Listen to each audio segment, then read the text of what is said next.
Now, when I was 23 years old, I read this book, practiced its principles, internalized them, saw for myself, and I opened up my pineal gland. Now, what is the pineal gland supposed to do? Pineal gland has to do with your psychic ability and your connection and your communication to your soul. A psychedelic drug does, for example, is just change your perception and your paradigm. And so what happens after that? Your attitude towards it changes. Why? Because you begin to feel. Feeling has to do with your soul, emotions, empathy, trust, knowing. The mind cannot know. The mind is the skeptic. The soul is what knows. The soul is what knows if it's possible. The mind only knows if it's probable. Mind calculates. The soul feels and trusts. So knowing can only come from feeling. That's why emotions are the most powerful force. Emotions have to do with implosion technology, 0-point energy, energy in motion. Emotion has to do with magnetism and vortex energy. The process of transformation, or alchemy, really lies within the emotions and the soul. This has to do with psychic ability. And how you experience this is through a paradigm shift. Paradigm shift is the lens or the angle in which you view the world. I don't see the world as it truly is. I really only see the world as I am. We all experience the world. We don't see the world as it is. Paradigm shift is what empowers you to change your environment. You change the way you see a situation, you change your attitude. You change your attitude, you change your behavior. You change your behavior, you change the outcome. You can influence your environment around you. Emotion is energy in motion. Implosion technology is the principle of black holes. Implosion happens by stillness, meaning a black hole is so powerful it doesn't even have to move. Nothing can escape it once something comes within its reach, not even light escape. And that is what is inside of us. Most of us have dealt with pain and associate emotions and the soul and feelings with pain. That is why we stay away from it. So what ends up happening is the intellect, the spirit, the element of fire takes over, and that's where we get the ego. The ego cannot know anything. It cannot create. It can only mimic. It has to deal with the personality. It is dealing with knowledge. But even with knowledge, it cannot know. It can only know from the feeling. It's the element of water. Water is the principle of magnetism. Water has a magnetic field. Water coheses, it pulls together. It doesn't have to move to go anywhere.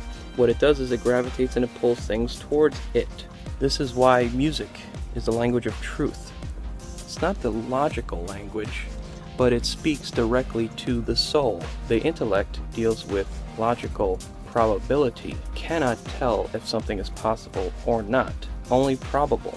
Anything that you create, music, art, desire, love, all those things that make us who we are. The desire to know and understand, to question our universe. Why are we here? That's inside of us. That's the soul. That separates us from the animals. Animals cannot question. Humanity thinks it's something that it's not. The Christian religion is always mentioning the fact that salvation can only come through Christ Jesus. Well, Christ Jesus is the archetype of Pisces.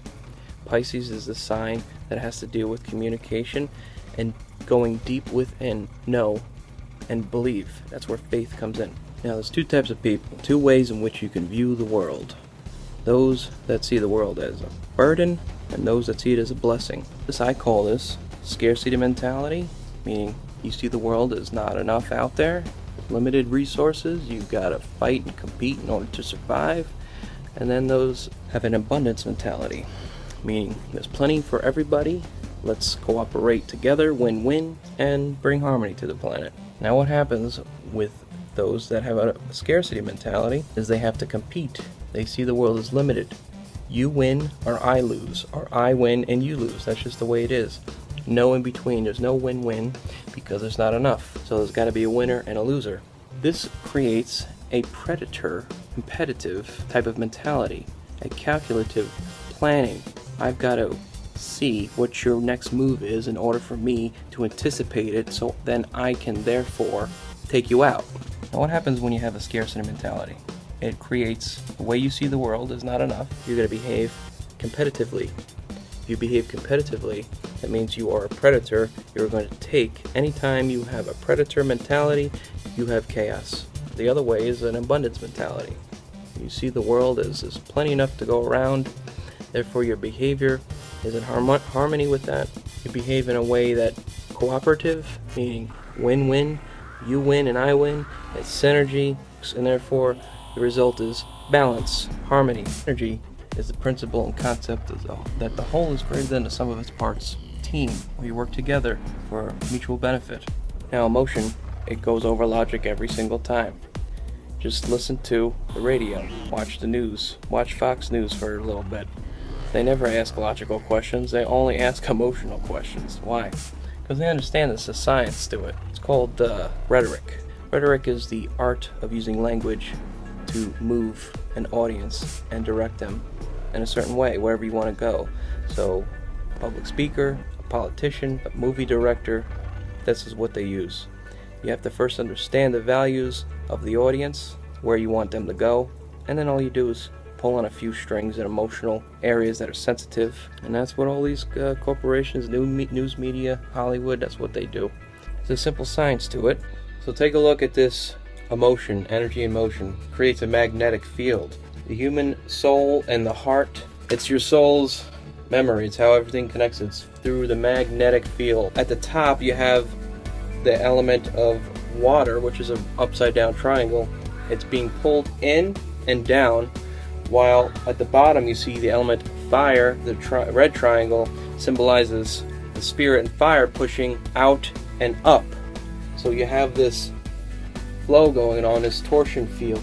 You ever heard of the rodent coil? This is exactly how the system works, how magnetic fields work. This is called a torsion field. It has to do with the elements of water and fire, soul, spirit. This is called implosion technology. This is why emotion is so powerful. Now the word pyramid literally means fire in the middle. So the red pyramid going upward means fire. That has to do with spirit. When you want to learn something, you want to learn to ride a bike, put in a certain amount of hours to learn it, and then after you learn it, it's always with you. It's free. You never have to relearn how to ride a bike. As the expression goes, it's just like riding a bike. You just hop on and go. Well, that's the concept of free energy. Energy takes a certain amount of inputs to get a certain amount of outputs. Or synergy, free energy, is the concept of I put in, say, 10 inputs of energy, and I get out 100-fold, or 1,000,000, or 1,000, or an infinite. I never have to put in it again. Human body and the human being is the most complex machine there is. Every single technology has been created and copied from the human body, from the nuclear reactor, copied from the human liver, human digestive system. That's how automobiles and factories that process food work. The computer, the brain,